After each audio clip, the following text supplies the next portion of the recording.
Hello, everyone. In this issue, we look at a true story based on the American crime movie Kid Cannabis.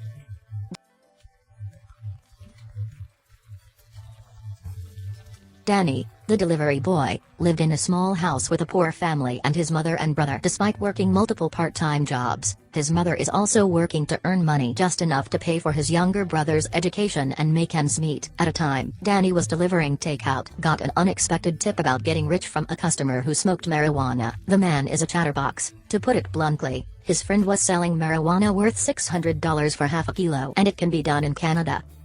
Danny used to smoke pot, too. So he knew there was a huge market for marijuana. For the sake of money, Danny had her heart set on selling marijuana. Danny tried to find a professional, ask about ways to cross the border. Although the border between the two countries is undefended, but do it safely, there are still some risks. Make up his mind, Danny persuaded a childhood friend, to join him. They went deep into the jungle. Try to find a safe route. They navigate by a compass. Watch out for things like drone surveillance detectors along the way. For the better part of a day, at last they crossed the border safely into Canada.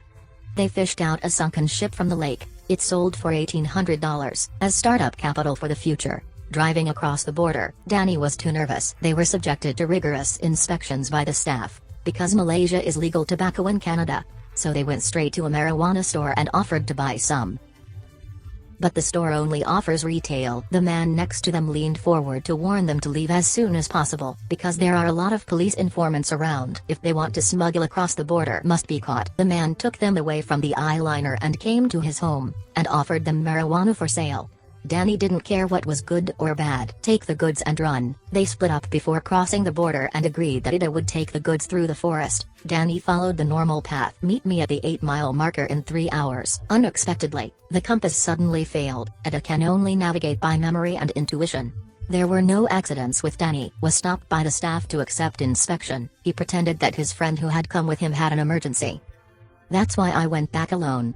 The car was out of stock. Danny passed the inspection safely. Ida successfully found the road to meet Danny. These goods sell well. It sold out in a day. They realized that the market for marijuana was in short supply.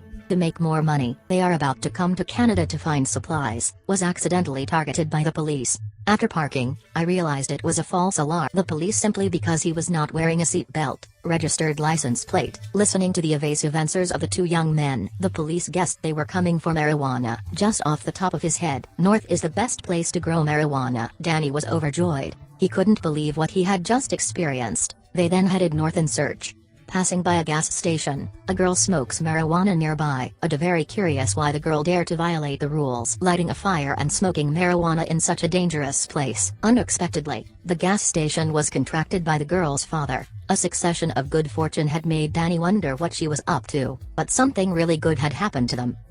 The girl's father had carefully cultivated marijuana for 20 years, already developed the quality more top-class goods. That's more than the best variety on the market.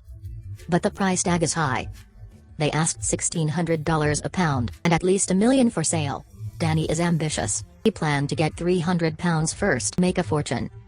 But they don't have that much money. The other side did not agree to credit. Danny was not sleepy that night. He pondered how to close the deal. All of a sudden, he thought of a well-known drug dealer known to the trade. So, he got some samples, wrap it up and swallow it. Danny came to the border early in the morning. They passed the inspection without any danger. Then, he found a drug dealer in a nightclub. He went straight to business. A cautious drug dealer would not trust a stranger. First he sent the woman next to him to search Danny. Then he had his men investigate Danny quickly. Make sure everything is safe before agreeing to talk formally.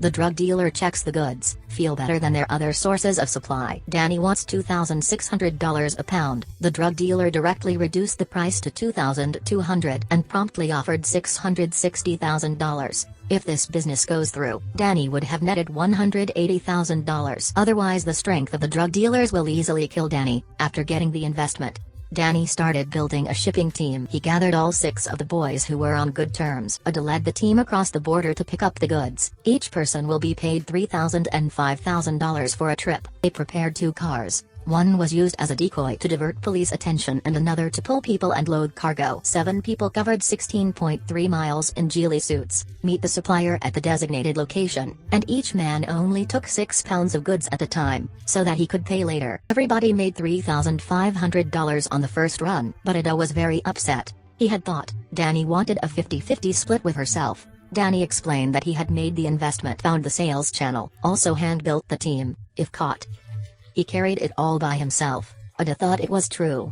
So I'm not going to split anymore, but his pay rose to $10,000 a time. It was a drop in the bucket for Danny. He agreed with Ida without hesitation. Over the next 6 months, Danny began to rake in money like mad. At the beginning, he traded with drug dealers once a week, net $1 million. And then slowly 3 times, finally, just once a day. Danny, who had become rich, had bought a mansion of nearly 1,000 flats, even the docks. He and his brothers spent a lot of money and enjoyed the party almost every day. The girls in the town who couldn't see Danny, like bamboo shoots after a spring rain, like the scramble to see. Finally, high profile drew the envy of his peers. The ruthless second-generation rich smuggle marijuana with their adoptive father's support, break out of the world. The drug dealer Danny was dealing with was once a big client of the rich boy. One evening, gangs on both sides meet in the forest. The rich boy knew who had robbed them of their business and their girls. He was very angry. Break into Danny's house and shoot. Then he sends out the killer to kill Danny. However, Danny, since she was shot by the rich boy, he immediately took his family and hid somewhere else. One thin man of Danny's, not afraid of ease with his girlfriend, lived in his house. This night the killer burst in and found the wrong target. Just forced the skinny guy to say it, Danny's hiding place. But the skinny man gave the address to someone else. The killer didn't find Danny. Arrogant rich boy to insult the killer is garbage. And a lot of nasty ideas.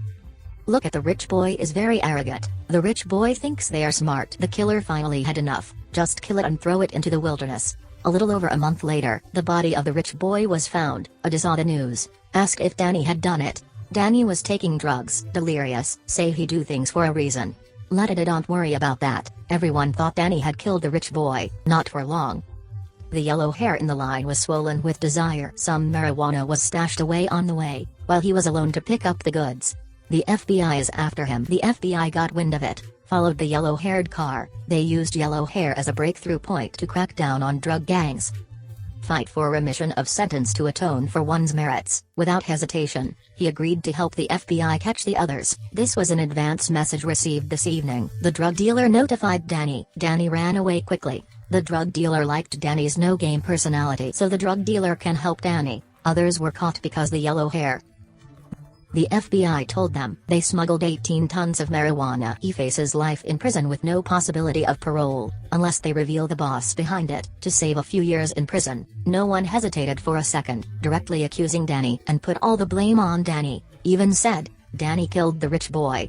Danny was hiding out, but his mother and brother were in control. The lawyer said, if Danny never comes home, his mother will wash clothes for 10 years to support herself. His younger brother will also face endless harassment. Mother told Danny not to come back, but Danny couldn't bring herself to involve her family. He sold marijuana for his mother and brother. Have a good life. For the sake of the family, Danny finally voluntarily returned to the country and surrendered herself. This story is based on a true story. That's all for today. If you like, comment and follow us. Thanks for watching us. See you next time.